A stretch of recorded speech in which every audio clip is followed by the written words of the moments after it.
Hi all, അസ്സലാമു അലൈക്കും. എല്ലാവർക്കും നമസ്കാരം. അപ്പോൾ ഇഫ്താറിൻ്റെ സമയത്ത് എണ്ണയിൽ ഫ്രൈ ചെയ്ത സ്നാക്കുകളൊക്കെ മടുത്തെങ്കിൽ ട്രൈ ചെയ്യാൻ പറ്റുന്ന ഒരു അടിപൊളി റെസിപ്പിയാണ് ഇന്ന് ഞാൻ നിങ്ങളുമായിട്ട് ഷെയർ ചെയ്യാൻ പോകുന്നത്.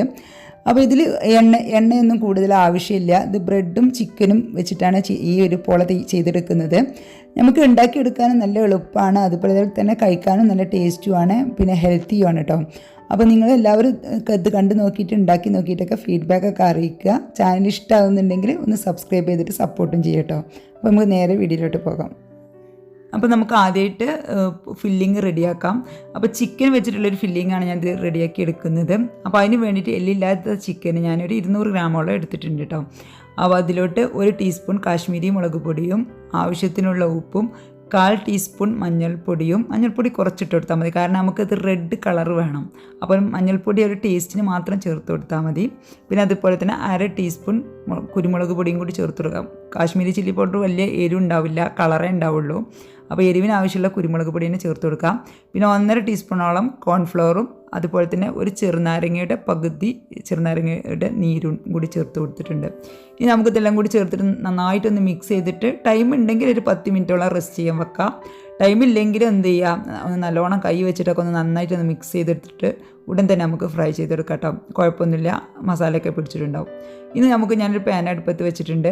നമുക്കിതിലോട്ട് ഇത് ഫ്രൈ ചെയ്യാനുള്ള ഓയിൽ ഒഴിച്ചു കൊടുക്കാം. എന്നിട്ട് നമുക്കിത് ഒരു മീഡിയം ഫ്ലെയിമിലിട്ടിട്ട് നമുക്കിത് ഫ്രൈ ചെയ്തെടുക്കാം.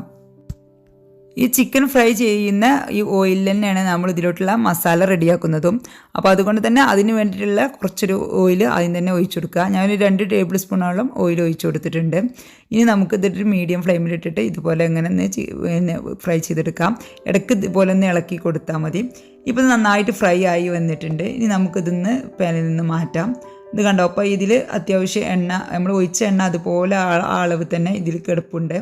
നമുക്ക് ഈ പാനിൽ നിന്ന് ഈ ചിക്കൻ പീസസൊക്കെ ഒരു വേറെ പ്ലേറ്റിലോട്ട് മാറ്റിയതിന് ശേഷം ഈ ഓയിലിൽ തന്നെ മസാല റെഡിയാക്കാം.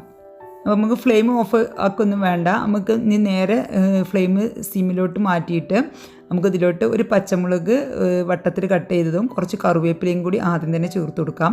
എന്നിട്ട് അതിലോട്ട് നമുക്ക് സവാള ചേർത്ത് കൊടുക്കാം. ഒരു മീഡിയം സൈസ് വലിപ്പമുള്ള ഒരു സവാളയാണ് ഞാൻ എടുത്തിട്ടുള്ളത്. ഏകദേശം വലിയ സവാള തന്നെയാണ് കേട്ടോ.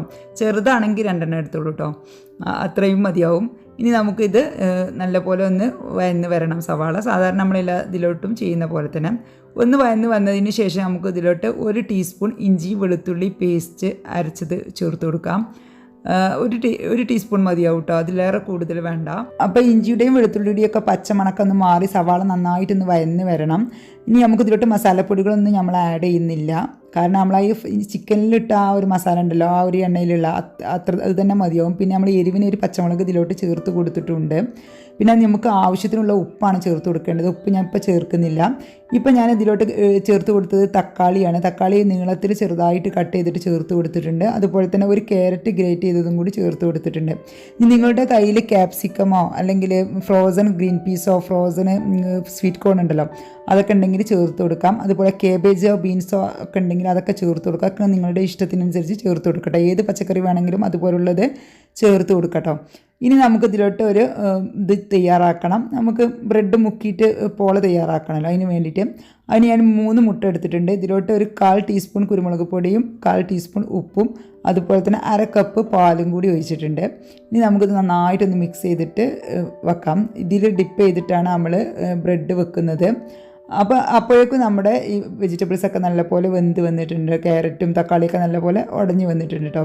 ഒരു 3-4 മിനിറ്റ് മതിയാവും. ആ ഒരു മുട്ടയും ഇതും കൂടി ബീറ്റ് ചെയ്യുന്ന സമയം മാത്രമേ വെച്ചിട്ടുള്ളൂ. ഇനി നമുക്കിതിൽ നമ്മൾ ആദ്യം ഇട്ട പച്ചമുളക് ഉണ്ടല്ലോ, വലിയ പീസായിട്ടായിരുന്നു പച്ചമുളക് ഇട്ടിട്ടുണ്ടായിരുന്നത്. അത് നമുക്ക് ഇതിൽ നിന്നൊന്ന് മാറ്റി കൊടുക്കാം. കാരണം നമ്മൾ പോള കഴിക്കുന്ന സമയത്ത് കുട്ടികളൊക്കെ ഇത് കടിച്ചു കഴിഞ്ഞാൽ ആകെ ബുദ്ധിമുട്ടാവും. അപ്പോൾ അത് ഒന്ന് മാറ്റി കൊടുക്കാം. അത് കടിക്കുന്ന സമയത്ത് പിന്നെ ആ ഒരു ടേസ്റ്റ് ഇല്ലാതായി പോവും. കാരണം ആ ഒരു ഇത് കടിക്കുന്ന സമയത്ത് എരിവ് കൂടി പോകുമല്ലോ കുട്ടികളൊക്കെ കഴിക്കുന്ന സമയത്ത്. അപ്പോൾ അതിനാണ്, വേണമെങ്കിൽ മാത്രം മാറ്റി കൊടുത്താൽ മതി. ഞാൻ അതുകൊണ്ടാണ് വലിയ പീസായിട്ട് കട്ട് ചെയ്തിട്ടുണ്ടായിരുന്നത്. നിങ്ങൾക്ക് ഞാൻ മാറ്റി കൊടുക്കണ്ടെന്നുണ്ടെങ്കിൽ പച്ചമുളക് ചെറുതായിട്ട് കട്ട് ചെയ്തിട്ട് ചേർത്ത് കൊടുത്താൽ മതി കേട്ടോ. ഇനി ഈ ഒരു സമയത്ത് നമുക്ക് ഇതിലോട്ട് ഉപ്പ് ചേർത്ത് കൊടുക്കാം. ഉപ്പ് ചേർത്ത് കൊടുത്ത് നല്ലപോലെ മിക്സാക്കി കൊടുത്തതിന് ശേഷം നമുക്ക് ഇതിലോട്ട് നമ്മൾ ഫ്രൈ ചെയ്ത് വെച്ച ചിക്കൻ ഇട്ട് കൊടുക്കട്ടോ. ഉപ്പ് നമുക്ക് നോമ്പായതുകൊണ്ട് നോക്കാനൊന്നും പറ്റില്ല, ഏകദേശം ഒരു ഇതിനുള്ളത് ഇട്ട് കൊടുക്കാം. അതിനുശേഷം നമുക്ക് ചിക്കനും കൂടി ഇതിലോട്ട് ഇട്ടിട്ട് മല്ലിയില ഉണ്ടെങ്കിൽ മല്ലിയിലും കൂടി ഈ ഒരു സമയത്ത് ഇട്ട് കൊടുത്തതിന് ശേഷം ഒരു 5 മിനിറ്റ് ഒന്ന് അടച്ച് വെക്കാം. ഫ്ലെയിം ഓഫ് ചെയ്തിട്ടാണ് അടച്ച് വെക്കേണ്ടത്. ഇനി നമുക്ക് പോള തയ്യാറാക്കേണ്ട ആ ഒരു പാൻ എടുത്തിട്ടുണ്ട്. ഇതിലോട്ട് ഞാനിന്ന് നെയ്യ് എല്ലാ ഭാഗത്തോട്ടും ഒന്ന് ബ്രഷ് ചെയ്ത് കൊടുക്കുന്നുണ്ട് കേട്ടോ. ഇനി നമുക്ക് ബ്രെഡാണ് വേണ്ടത്. ബ്രെഡിൻ്റെ സൈഡൊന്നും കട്ട് ചെയ്ത് ആവശ്യമില്ല. ഈ സൈഡ് കട്ട് ചെയ്ത് കൊടുക്കുകയാണെങ്കിൽ നമുക്ക് നല്ല വൃത്തിക്ക് കിട്ടും കേട്ടോ പോള. അങ്ങനെ ഉള്ളൂ. അല്ല നമുക്ക് ഫംഗ്ഷനൊക്കെ എന്തെങ്കിലും തയ്യാറാക്കുകയാണെങ്കിൽ സൈഡ് കട്ട് ചെയ്തിട്ട് തന്നെ വൃത്തിക്ക് തന്നെ ചെയ്തോളൂ. ഇതിപ്പോൾ നമുക്ക് തന്നെ കഴിക്കാൻ വേണ്ടിയിട്ടാണെങ്കിൽ കട്ട് ചെയ്യേണ്ട ഒരു ആവശ്യമില്ല. ഇനി നമുക്കിത് 2 ഭാഗവും ബ്രെഡ് ഇതിൽ നമ്മൾ എടുത്ത് വെച്ച ആ ഒരു മുട്ടയുടെ കൂട്ടുണ്ടല്ലോ അതിൽ മുക്കിയിട്ട് നല്ലപോലെ ഒന്ന് ഡിപ്പ് ചെയ്യണം കേട്ടോ. നല്ലൊന്ന് നനയണം ബ്രെഡ്. അതിനുശേഷം നമുക്കിതിലോട്ട് വെച്ച് കൊടുക്കാം. വെച്ച് കൊടുത്തതിന് ശേഷം അടിയിലൊന്ന് നിരത്തി കൊടുത്തതിന് ശേഷം മുകൾ ഭാഗത്ത് നമുക്ക് സൈഡിൽ ഇതുപോലെ ഓരോരോ ബ്രെഡായിട്ട് ഇതുപോലെ വെച്ച് കൊടുക്കണം. എല്ലാ ഭാഗത്തും കവർ ചെയ്തിട്ട് വേണം കേട്ടോ വെച്ച് കൊടുക്കാൻ. എന്നിട്ട് നമുക്ക് ഒപ്പം നിൽക്കുന്ന 2 ബ്രെഡ് തമ്മിൽ ഇതുപോലെ ഒന്ന് ജോയിൻ ചെയ്യുകയും വേണം. ഇതുപോലെ വെച്ച് കൊടുത്തതിന് ശേഷമാണ് നമുക്ക് ഇതിലോട്ട് ഫില്ലിങ് ഇട്ട് കൊടുക്കേണ്ടത്. സെൻട്രലായിട്ട് ആ സെൻട്രലുള്ള ആ ഭാഗത്ത് ഫില്ലിങ് വെച്ച് കൊടുക്കുക. നമ്മൾ ഉണ്ടാക്കിയ ഫില്ലിങ് ഇതിലോട്ട് കറക്റ്റ് ആയിരിക്കും കേട്ടോ. അപ്പോൾ നമ്മൾ എടുക്കുന്ന പാൻ എത്ര വലുതാണോ അതിനനുസരിച്ചുള്ള ഫില്ലിങ് നമ്മൾ റെഡിയാക്കി കൊടുക്കുക. ചിക്കനില്ലെങ്കിൽ വെജിറ്റബിൾസോ അല്ലെങ്കിൽ മുട്ട പുഴുങ്ങിയിട്ട് കട്ട് ചെയ്തിട്ടോ അങ്ങനെയൊക്കെ ചെയ്യാൻ പറ്റും. ഞാൻ ഇതിൻ്റെ മുമ്പ് മുമ്പത്തെ റമദാനിലേറ്റം ഇതുപോലെ ഒരു എഗ് പോള തയ്യാറാക്കിയിട്ടുണ്ടായിരുന്നു. ഇതുപോലെ ബ്രെഡും മുട്ടയും വെച്ചിട്ട് അതിൽ ചിക്കന് പകരമായിട്ട് ഞാൻ മുട്ടയാണ് വെച്ചിട്ടുണ്ടായിരുന്നത്. അത് നല്ല ടേസ്റ്റാണ് കേട്ടോ. അപ്പോൾ നമ്മളിതുപോലെ ഒരു മസാല ഉണ്ടാക്കി വെച്ചിട്ട് അതിൻ്റെ മുകളിൽ മുട്ട പുഴുങ്ങിയിട്ട് കട്ട് ചെയ്തിട്ട് ഇങ്ങനെ വെച്ച് കൊടുത്താൽ മതി. നല്ല ടേസ്റ്റാണ്. അപ്പോൾ ചിക്കൻ ഇല്ലെങ്കിൽ നിങ്ങൾക്ക് അങ്ങനെയും ചെയ്യാം കേട്ടോ.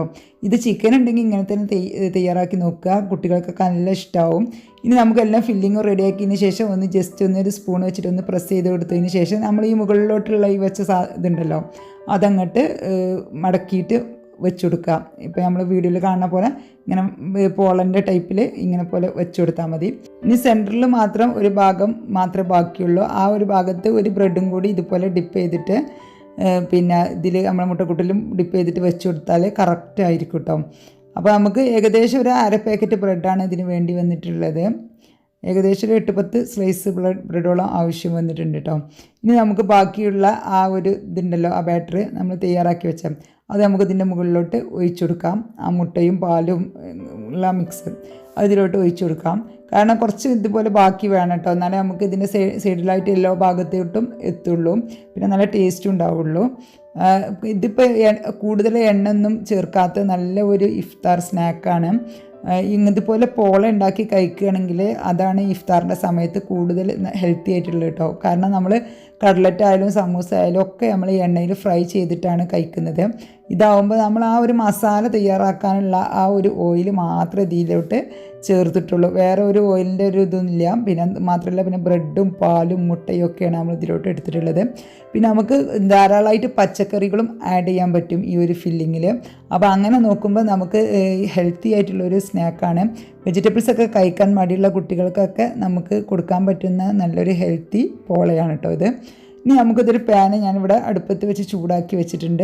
ഇനി ഇതിൻ്റെ മുകളിലോട്ട് നമുക്ക് ഈ പാന് വെച്ചിട്ട് ഒരു ലോ ഫ്ലെയിമിലിട്ടിട്ട് ഇതൊന്നൊരു 30 മിനിറ്റ് വേണ്ട, ഒരു 20-25 മിനിറ്റ് മതിയാവും.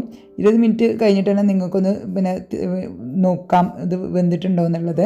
പിന്നെ ഓരോരോ പാനിനും പിന്നെ നമ്മൾ വെച്ച തീക്ക് ഫ്ലെയിമിനനുസരിച്ചൊക്കെ ടൈമിൽ അങ്ങോട്ടും ഇങ്ങോട്ടും വ്യത്യാസം വരാം. എനിക്കൊരു 20-22 മിനിറ്റ് കൊണ്ട് തന്നെ റെഡി ആയിട്ടുണ്ടായിരുന്നു. ഇനി നമുക്കിതൊരു വേറൊരു പാനിലോട്ട് ഇതൊന്ന് തിരിച്ചിട്ട് കൊടുക്കാം. കാരണം എങ്കിലും ഇതിൻ്റെ മറ്റേ ഭാഗം ശരിക്കൊന്ന് മൊരിഞ്ഞ് വരുള്ളൂ. അപ്പോൾ അത് തിരിച്ചിട്ടാൻ വേണ്ടിയിട്ട് നമ്മൾ മസാല തയ്യാറാക്കിയ ആ ഒരു പാൻ തന്നെ ഞാൻ എടുത്തിട്ടുണ്ട്. വേണമെങ്കിൽ നിങ്ങൾക്ക് ഇതിലോട്ട് കുറച്ച് നെയ്യ് ബ്രഷ് ചെയ്യാം. പക്ഷെ ഞാനിപ്പോൾ നമ്മൾ ആ മസാല തയ്യാറാക്കിയ പാൻ തന്നെയാണ്. അപ്പോൾ അതിൽ കുറച്ചൊരു ഓയിലിൻ്റെ അംശങ്ങളൊക്കെ അവിടെ ഇവിടെ കിടപ്പുണ്ട്. അപ്പോൾ ഞാൻ പിന്നെ ഓയിലൊന്നും എടുത്തിട്ടില്ല. അപ്പോൾ നമുക്ക് നേരെ ഇത് തിരിച്ചിട്ട് കൊടുക്കാം. ഇത് പെട്ടെന്ന് തന്നെ കിട്ടും കേട്ടോ. അതിൽ സ്റ്റിക്കി ആയിട്ടൊന്നും ഉണ്ടാവില്ല. നോൺ സ്റ്റിക്കിൻ്റെ പാൻ ആയതുകൊണ്ട് തന്നെ പെട്ടെന്ന് തന്നെ നമുക്കൊന്ന് തട്ടിയാൽ തന്നെ പോരും കേട്ടോ. അപ്പോൾ അത് കണ്ടോ, നല്ല കരിഞ്ഞിട്ടൊന്നുമില്ല, നല്ല പാകത്തിൽ വെന്ത് വന്നിട്ടുണ്ട്. 22 മിനിറ്റ് ആയിരുന്നു ഞാൻ വെച്ചിട്ടുണ്ടായിരുന്നത്. അപ്പോൾ ഇതുപോലെ ഈ ഒരു ലെവലിലായിട്ട് നമുക്ക് മറ്റേ ഭാഗം കൂടി റെഡിയാക്കി എടുക്കണം. അപ്പോൾ ഒരു 5 മിനിറ്റ് ഞാൻ ആ പാനിൽ വെച്ചൊന്ന് ലോ ഫ്ലെയിമിൽ വെച്ചതിന് ശേഷം ഞാനൊരു പ്ലേറ്റിലോട്ട് ഇപ്പോൾ മാറ്റിയിട്ടുണ്ട് കേട്ടോ.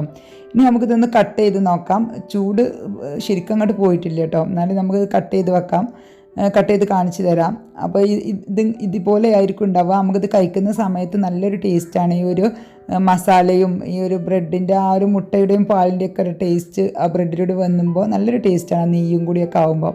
അപ്പോൾ നല്ലൊരു ടേസ്റ്റുമാണ്, നല്ല നമുക്ക് മക്കൾക്കൊക്കെ നല്ലൊരു വിശ്വസിച്ച് കൊടുക്കാവുന്ന ഒരു പലഹാരമാണ് കേട്ടോ. അപ്പോൾ നിങ്ങളെല്ലാവരും ഇത് കണ്ടിട്ട് ഉണ്ടാക്കി നോക്കിയിട്ട് ഫീഡ്ബാക്കൊക്കെ അറിയിക്കണം. ഇഷ്ടമായ ഫ്രണ്ട്സ് ആൻഡ് ഫാമിലിക്ക് വേണ്ടിയിട്ട് ഷെയർ ചെയ്ത് കൊടുക്കാം. ചാനലിൽ നിങ്ങൾ സബ്സ്ക്രൈബ് ചെയ്യാതെയാണ് കാണുന്നതെങ്കിൽ ഒന്ന് സബ്സ്ക്രൈബ് ചെയ്ത് സപ്പോർട്ടും ചെയ്യട്ടോ. അപ്പോൾ എല്ലാവർക്കും എൻ്റെ നന്ദി, നമസ്കാരം, അസ്സലാമു അലൈക്കും.